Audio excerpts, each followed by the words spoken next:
Sebagai pembuka newsroom kali ini, kami memiliki informasi terkait dengan menolak dipindahkan penertiban pedagang kaki lima di Kebumen, Jawa Tengah ricuh. Petugas Satpol PP mengaku sudah sesuai SOP saat menjalankan proses penertiban para PKL tersebut.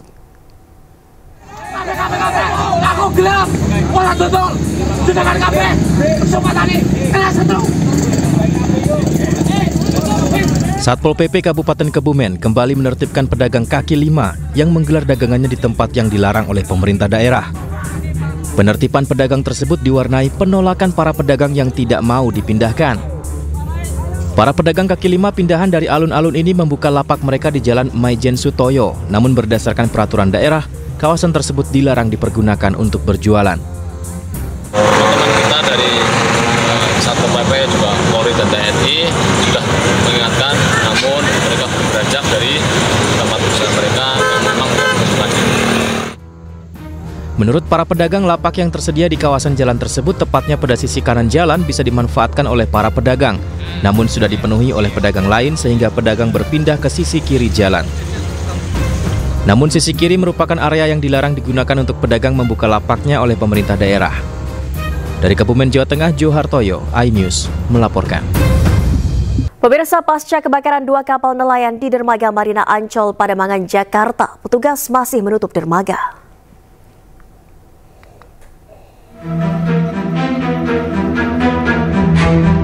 Pasca kebakaran 2 kapal nelayan di dermaga Marina Ancol, Pademangan, Jakarta, petugas masih menutup dermaga. Sementara truk tangki solar yang berada di lokasi juga masih terparkir. Akibat kejadian ini, 6 korban luka ringan yang diduga merupakan anak buah kapal sudah dievakuasi ke Rumah Sakit Sulianti Saroso. Sementara 1 orang korban tewas diduga merupakan sopir mobil tangki solar bernama Tommy. Korban tewas ditemukan saat petugas melakukan penyisiran di sekitar lokasi kejadian dan langsung dibawa ke RS Polri Kramat Jati, Jakarta.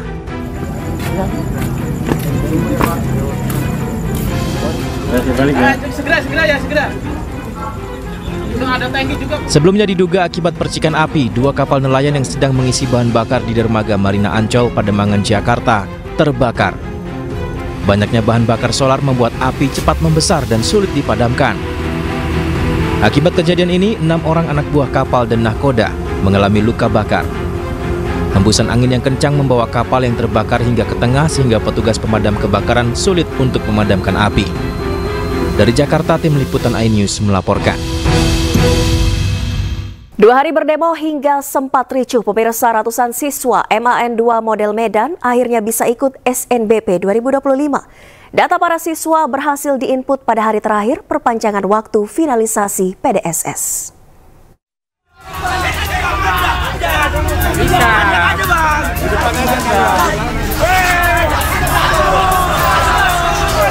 Inilah kericuhan yang sempat terjadi di MAN 2 model Medan saat ratusan siswa kelas 12 berdemo pada Jumat pagi.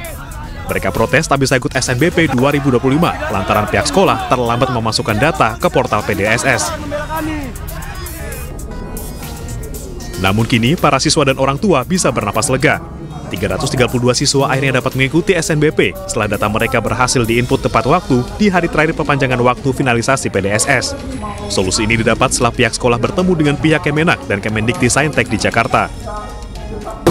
Alhamdulillah, hari ini terjawab sudah apa yang kita risaukan. Anak-anak kita berhasil untuk pengisian data di PDSS. Kami mohon maaf, ini pelajaran berharga bagi kami. Mudah-mudahan ke depan kita bisa mengawal, saya juga sebagai kepala bisa lebih awas, bisa lebih perhatian dalam memandu atau mengontrol kegiatan yang ada di madrasah kita. Sebelumnya demo dilakukan ratusan siswa selama 2 hari berturut-turut. Mereka kesal karena pihak sekolah tidak kunjung menyelesaikan input data meski finalisasi PDSS sudah 3 kali diperpanjang.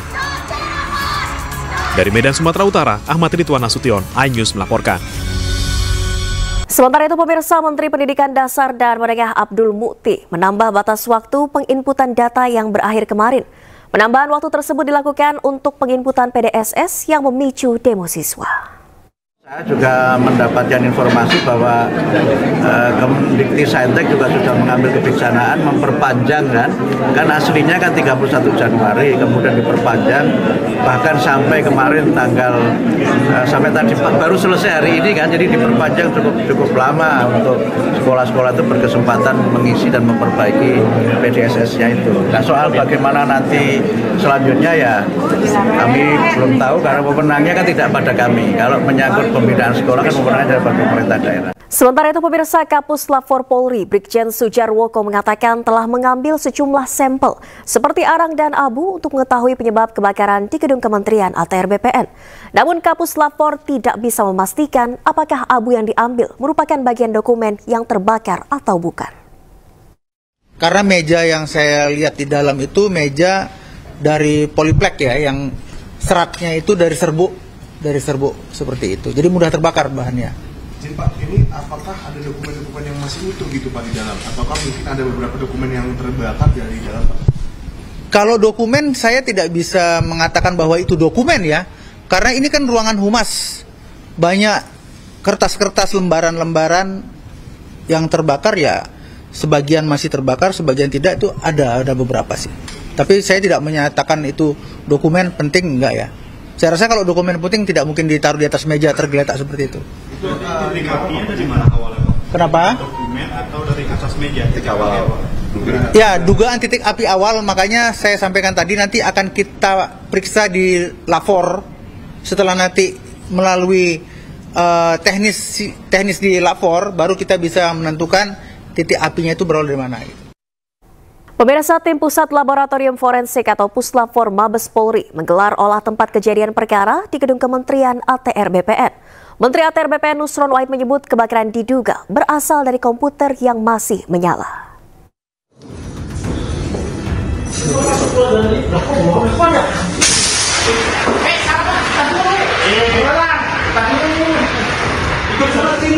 Gedung Kementerian Agraria dan Tata Ruang Badan Pertanahan Nasional di Kebayoran Baru, Jakarta Selatan dilanda kebakaran pada Sabtu malam pukul 23 waktu Indonesia Barat. Api muncul dari ruang Biro Hubungan Masyarakat di lantai dasar Gedung Kementerian ATR BPN. Petugas Dinas Penanggulangan Kebakaran dan Penyelamatan Jakarta langsung memadamkan api, sehingga kebakaran tidak sampai meluas ke area lain. Dugaan sementara kebakaran dipicu korsleting listrik dari perangkat komputer yang tidak dimatikan. Barang adalah gedung humas lantai 1. Kejadian jam 23.10. Kami sudah padam jam 00.15. Diduga kejadian akibat akibat komputer yang hidup. Komputer hidup, nggak ada yang jagain. Dan lupa mati seminggu. Pasca insiden kebakaran ini, Tim Pusat Laboratorium Forensik Mabes Polri menggelar olah tempat kejadian perkara. Sejumlah barang bukti diamankan penyidik untuk mendalami penyebab kebakaran yang menghanguskan setidaknya 25% dari ruangan Biro Humas.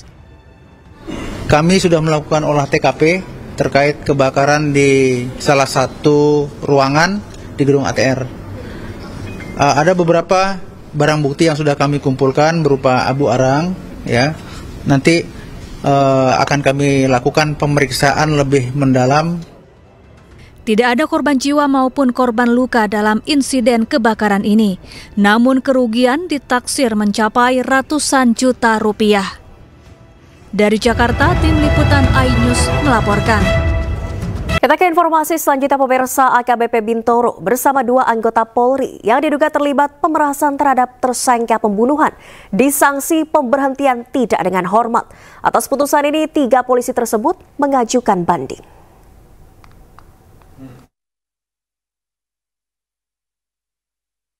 Tiga anggota Polri yang terlibat dalam kasus pemerasan yang melibatkan AKBP Bintoro dijatuhi sanksi pemberhentian tidak dengan hormat atau PTDH. Menurut Komisioner Kompolnas Hoirul Anam, Kanit PPA Satreskrim Polres Metro Jakarta Selatan, AKP Mariana menjadi anggota terbaru yang menerima sanksi pemecatan tersebut. Sementara 2 anggota polisi lainnya yang PTDH, yakni ex-Kanit Resmob Satreskrim Polres Metro Jakarta Selatan AKP Ahmad Zakaria dan ex-Reskrim Polres Metro Jakarta Selatan AKBP Bintoro. Yang sudah diputuskan tadi 1181 dengan 8 tahun demosi dan PTDH. Nah, yang menarik memang uraiannya. Jadi uraian terus perannya apa?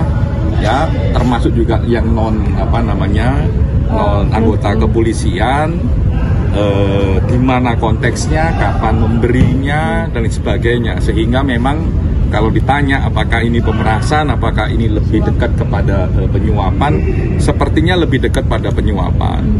Pada titik-titik tertentu, bahkan ketika momentumnya selesai, baru ada pemberian. Jadi kalau pemerasan kan diperas dulu baru jalan. Ini enggak, ini jalan terus dikasih gitu. Jadi ada pertemuan, ada macam-macam. Dari yang 3 yang sudah diputuskan, AKBP GG sama Ibda ND itu demosi 8 tahun, terus patsus 20 hari, ya, demosi dengan tidak boleh ditaruh di tempat penegakan hukum. Nah. AKBP Bintoro diduga menerima uang sebesar 20 miliar rupiah dari tersangka kasus pembunuhan yang merupakan anak-anak dari penyedia klinik kesehatan dengan iming-iming menghentikan penyidikan serta membebaskan tersangka. Bintoro pun sempat buka suara dan membantah tuduhan pemerasan tersebut. Namun dari sidang etik memutuskan AKBP Bintoro terbukti melakukan pemerasan terhadap tersangka pembunuhan FA. Tim Liputan iNews melaporkan. Pemirsa, aksi saling sindir di media sosial antara 2 pengacara, Hotman Paris Hutapea dan Rasman Arif Nasution, terus berlangsung di media sosial. Dalam unggahannya, Rasman justru meminta pihak pengadilan melakukan evaluasi untuk mencegah kericuhan di ruang sidang.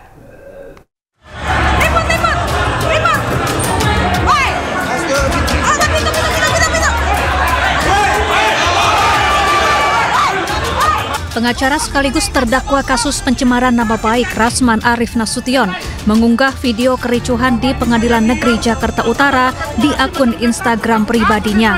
Dalam unggahannya, Rasman tak terima sidang digelar tertutup, sementara sidang sebelumnya digelar terbuka. Ia juga menyinggung sejumlah kericuhan yang pernah terjadi di ruang sidang sebelumnya. Karena chattingan ini sudah beredar. Rasman justru menyalahkan pihak pengadilan dan meminta Mahkamah Agung agar mengevaluasi jalannya setiap persidangan, sehingga tak akan ada lagi kericuhan di ruang sidang. Kenapa saya bilang sedikit kericuhan? Tidak ada barang yang rusak, tidak ada kepala yang bonyok, tidak ada darah yang mengalir, koyak dan lain sebagainya. Apalagi menyentuh hakim. Sama sekali seluruh tim hukum termasuk saya tidak ada menyentuh yang namanya fisik hakim. Yang ada justru saya didorong. Dan kalau mau jujur, buka CCTV-nya, saya justru teraniaya bukan saja oleh 2 orang yang berbaju batik, tapi justru oleh mitra kami. Ini seharusnya tidak ada. Sementara Hotman Paris Hutapea yang bersitegang dengan Rasman di ruang sidang menyindir Rasman di video yang ia unggah di akun Instagram pribadi. Halo para pengacara muda, Anda mau sukses? Anda mau punya klien 1000 naga, punya klien di seluruh kota dan di luar negeri? Caranya jangan ikutin perilaku oknum pengacara seperti kejadian di Pengadilan Negeri Jakarta Utara tanggal 6 Februari. Pengusaha tidak suka seperti itu. Pengusaha tidak suka gaya seperti itu. Mereka mau pengacara yang elegan.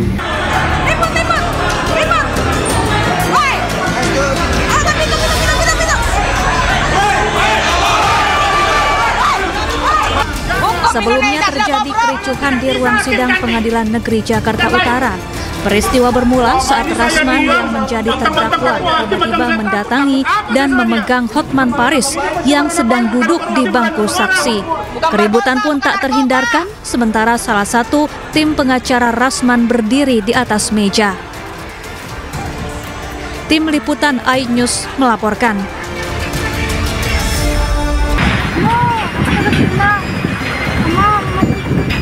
Inilah detik-detik saat angin kencang menghantam kawasan permukiman penduduk Desa Dadeko, Kecamatan Larompong Selatan, Kabupaten Luwu. Kencangnya tiupan angin membuat atap rumah berterbangan dan memporak-porandakan sejumlah rumah warga. Warga pun panik dan berusaha mencari tempat berlindung. Terjangan angin kencang membuat 42 rumah mengalami kerusakan dan 15 diantaranya rusak parah hingga tak layak huni. Selain memporak-porandakan permukiman, angin kencang juga merusak puluhan pohon durian yang menunggu masa panen. Meski tidak ada korban jiwa, namun kerugian yang ditimbulkan diduga mencapai ratusan juta rupiah. Dan langsung berputar, angin berputar, Pak. Datang dari mana, Pak? Dari barat. Pas kejadian kita di mana? Saya di dalam rumah, Pak. Sementara mau salat ke masjid, salat Jumat. Pasca kejadian, tim relawan bergegas mengevakuasi lansia dan anak-anak, serta membantu membenahi rumah para korban. Dari Kabupaten Luwu, Sulawesi Selatan, Nasruddin Rubak, iNews melaporkan. Bukan SK tuh, guys.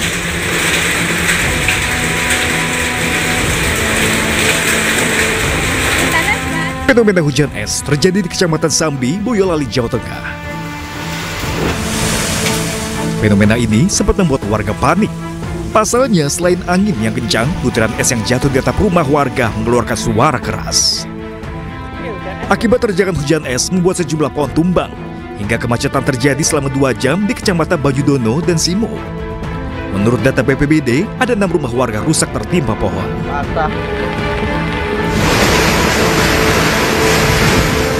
Badai angin kencang disertai hujan deras juga menerjang wilayah pesisir pantai di Polewali Mandar, Sulawesi Barat. Tak hanya membuat panik, sejumlah nelayan bertaruh nyawa berenang di tengah ombak besar yang menerjang pesisir pantai demi menyelamatkan kapal miliknya.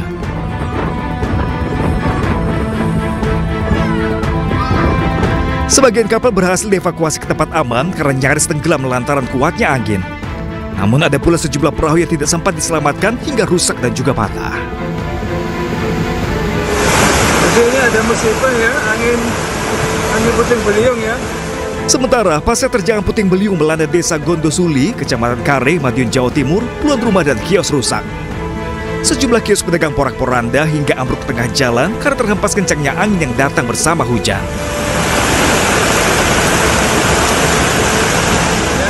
Selain merusak kios pedagang, atap rumah warga juga porak-poranda.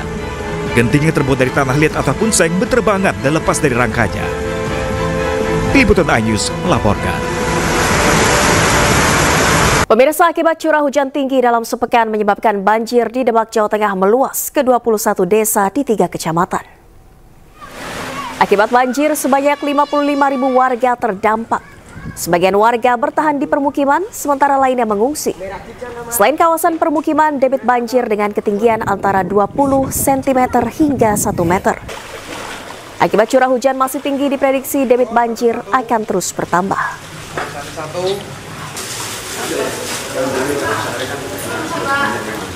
Ya pemirsa, saat Timnas Senior mempersiapkan diri untuk kualifikasi Piala Dunia, Timnas U20 sudah akan berjuang di Piala Asia 2025 di Cina. Skuad Indra Syafri menatap optimis di ajang ini.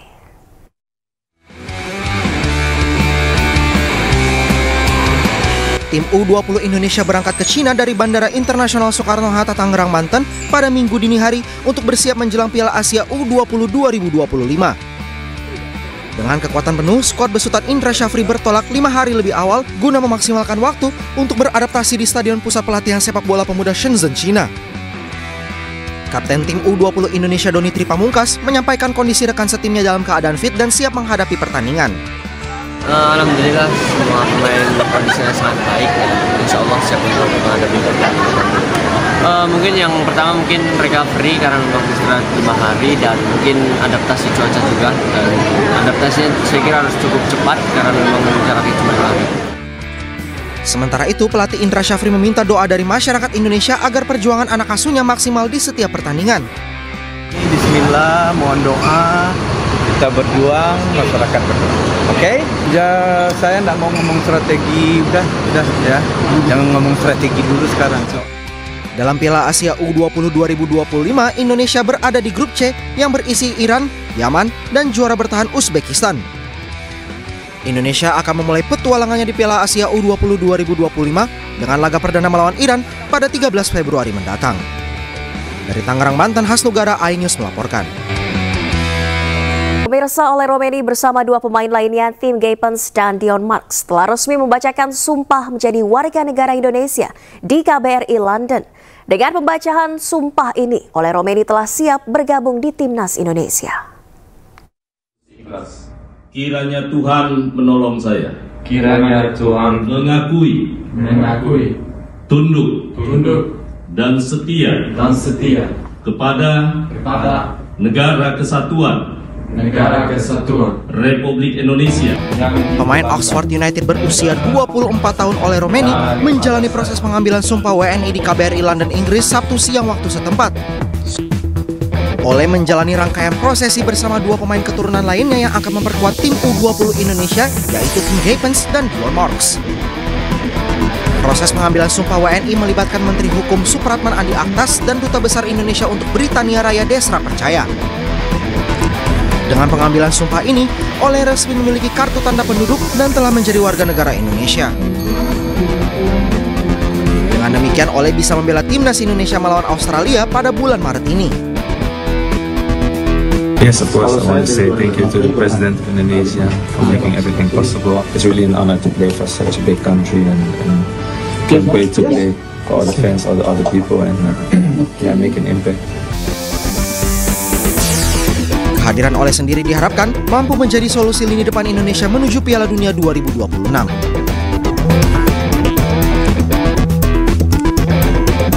Pemirsa, pelatih Timnas Indonesia Patrick Kluivert hadir di Stadion Pakansari, Bogor, Jawa Barat.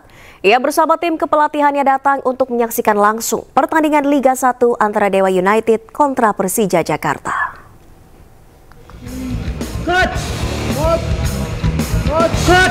Pelatih Timnas Indonesia Patrick Kluivert hadir di Stadion Pakansari, Bogor, Jawa Barat pada Sabtu malam. Didampingi Ketua Umum PSSI Erick Thohir, Kluivert hadir bersama para asistennya Alex Pastoor, Denny Lanzat, Gerald Vandenberg, dan Sjoerd Woudenberg.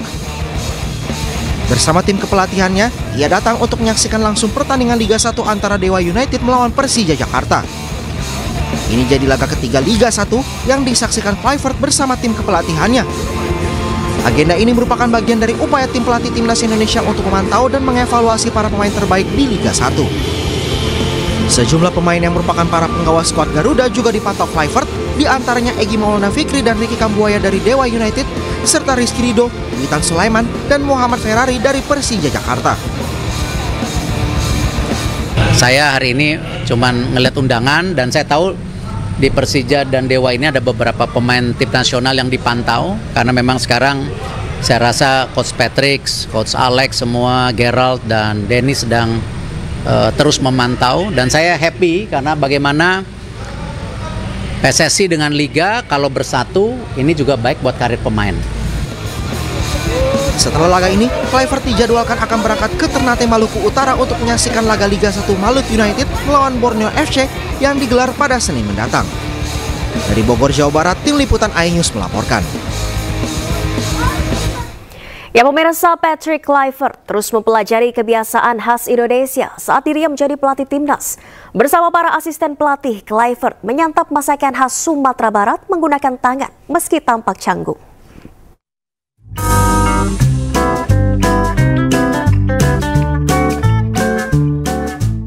Ada suasana yang berbeda saat pelatih timnas sepak bola Indonesia Patrick Kluivert menikmati makan siangnya saat berada di sebuah rumah makan di Jakarta.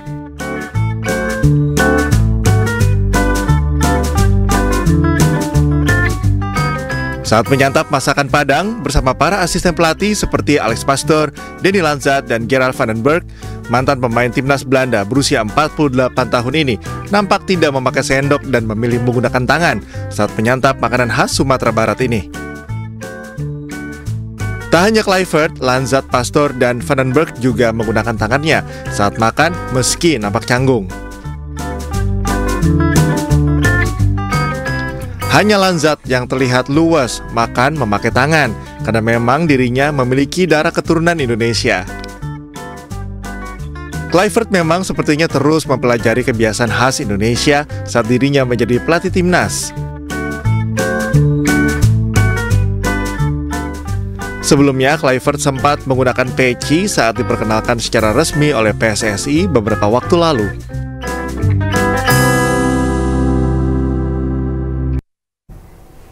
Ya pemirsa, selain mulai membiasakan diri makan nasi Padang, Patrick Kluivert dan jajaran pelatihnya mencoba jajanan khas Indonesia, martabak. Dan sudah pasti tak ada yang bisa menolak kelezatan martabak.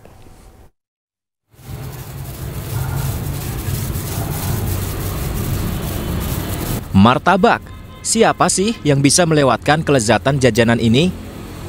Keju parut gurih yang ditabur merata, tak jarang keju disebar sampai penuh. Kemudian ditambah taburan coklat manis yang nikmat, lalu dikombinasikan lagi dengan kacang, wijen, dan creamer. Martabak memang favorit banyak orang. Potongan per potongannya bisa dinikmati bersama keluarga dan kerabat. Tentu sangat nikmat sekali.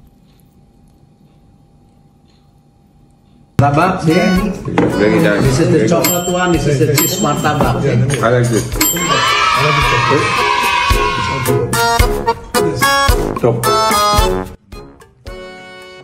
Nah, ternyata pelatih timnas Indonesia Patrick Kluivert juga setuju bahwa martabak enak.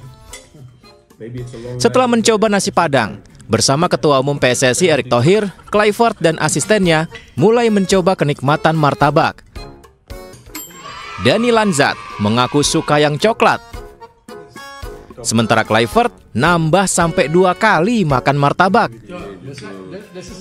Kita bisa lihat juga Alex Pastoor yang tidak bisa diajak berbicara, jadi pendiam karena fokus saking enaknya makan martabak. Wah, bagi dong coach martabaknya.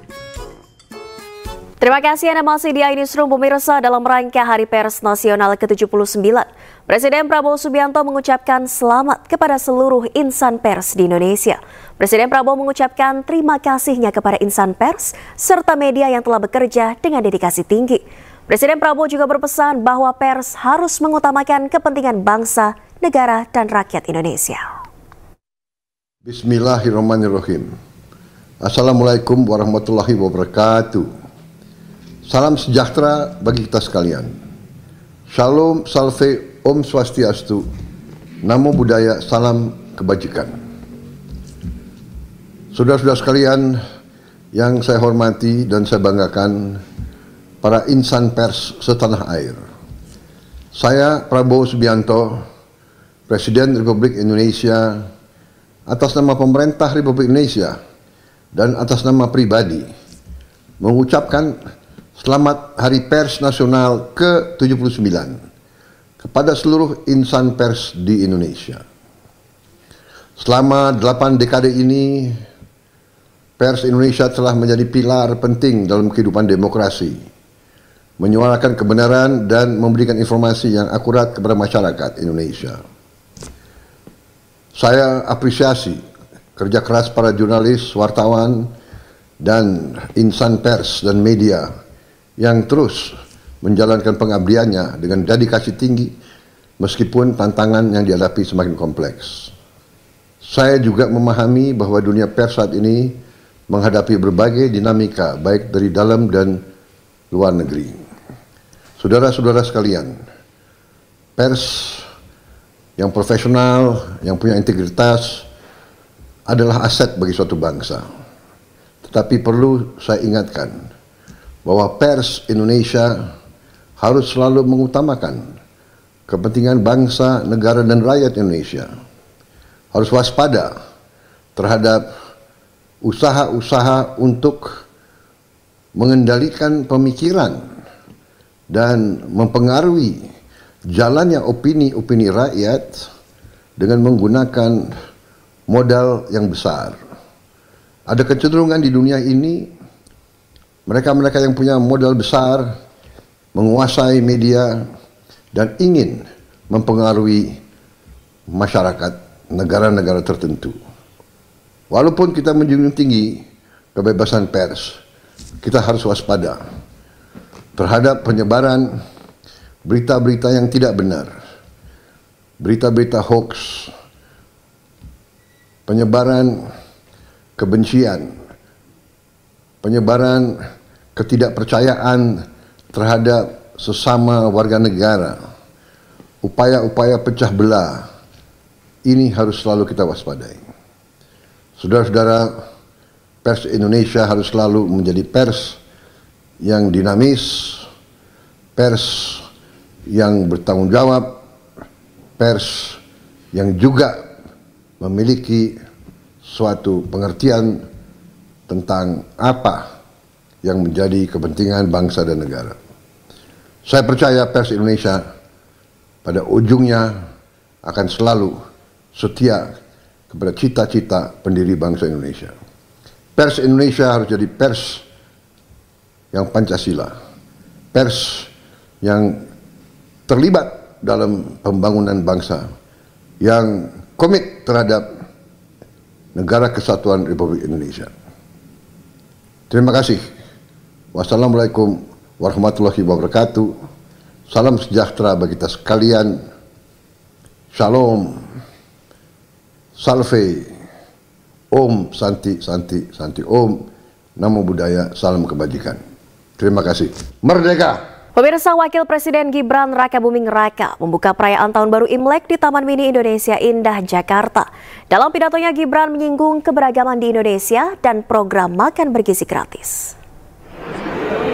Setibanya di Taman Mini Indonesia Indah, Gibran langsung disambut para peserta perayaan Imlek Nasional. Dalam pidatonya, Gibran mengapresiasi keberagaman dan kerukunan umat beragama di Indonesia yang harus terus dipelihara. Ia juga menyinggung program makan bergizi gratis yang tengah dijalankan pemerintah. Selain itu, di tahun ular kayu ini, Gibran berharap bisa membawa banyak keberuntungan. Saya senang bisa hadir di sini, suasananya meriah, penuh sukacita.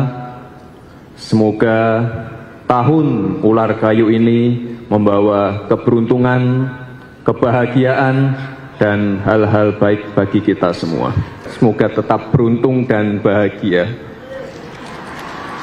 Kebetulan kalau saya dan Pak Presiden CEO-nya sama-sama CEO kelinci. Dalam menjaga nilai toleransi, keharmonisan, dan persatuan bangsa.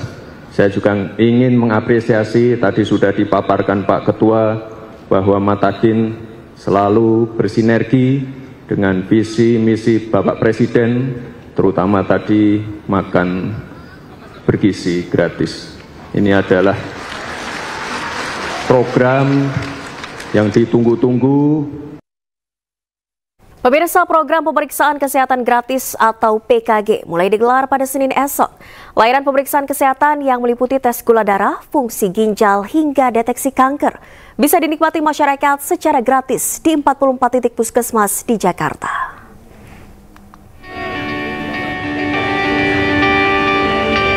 Program pemeriksaan kesehatan gratis resmi dimulai pada 10 Februari 2025 di 44 titik puskesmas di Jakarta.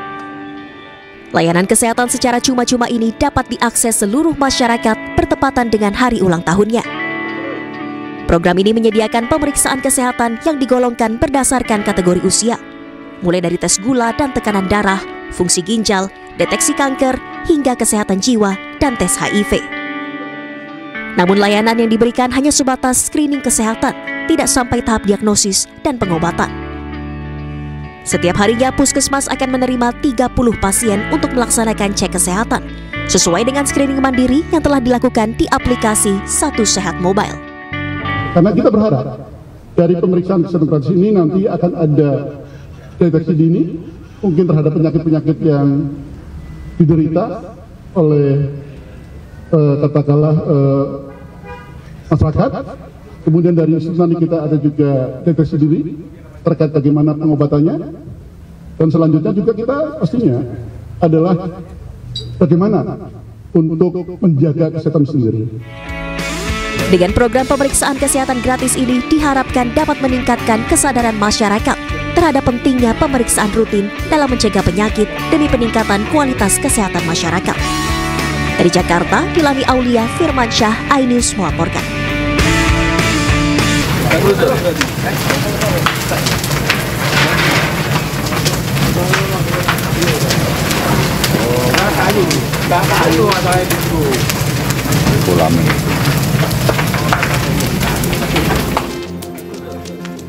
Kebakaran melanda sebuah kafe dan homestay di Kecamatan Babat, Kabupaten Lamongan, Jawa Timur pada Minggu dini hari sekitar pukul 3:40 waktu Indonesia Barat.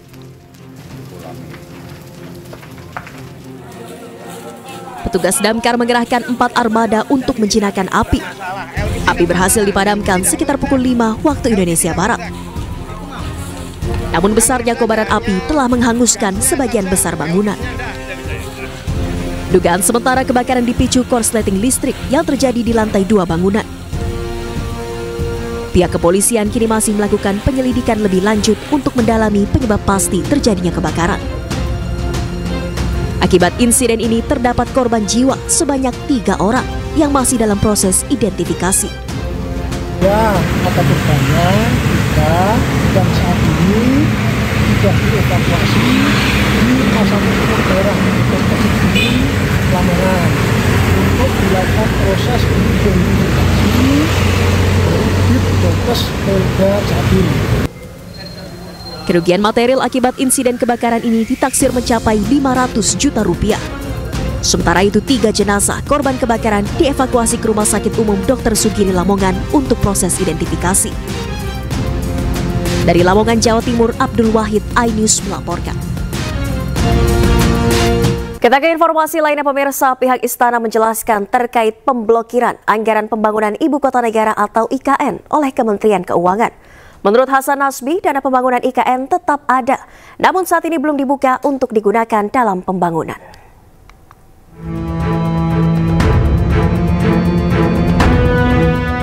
Pihak Istana buka suara terkait pemblokiran anggaran pembangunan Ibu Kota Negara oleh Kementerian Keuangan. Kepala Kantor Komunikasi Kepresidenan Republik Indonesia, Hasan Nasbi, menjelaskan dana pembangunan IKN tetap ada, namun saat ini belum dibuka untuk digunakan dalam pembangunan. Lebih jauh, Hasan menjelaskan bahwa Presiden Prabowo akan memenuhi janjinya untuk membangun IKN hingga 5 tahun ke depan. Kalau diblokir itu kan bukan berarti anggarannya nggak ada kan? Anggarannya belum dibuka.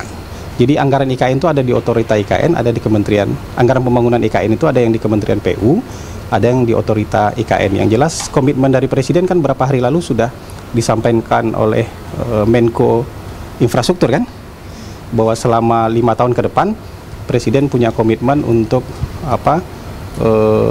meneruskan pembangunan IKN dengan biaya yang sudah disebutkan. Kalau tidak salah itu 48 triliun komitmen selama 5 tahun ke depan.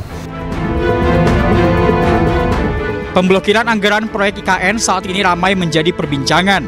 Masyarakat mengaitkan pemblokiran anggaran terkait dengan instruksi Presiden mengenai efisiensi penggunaan dana APBN dan APBD.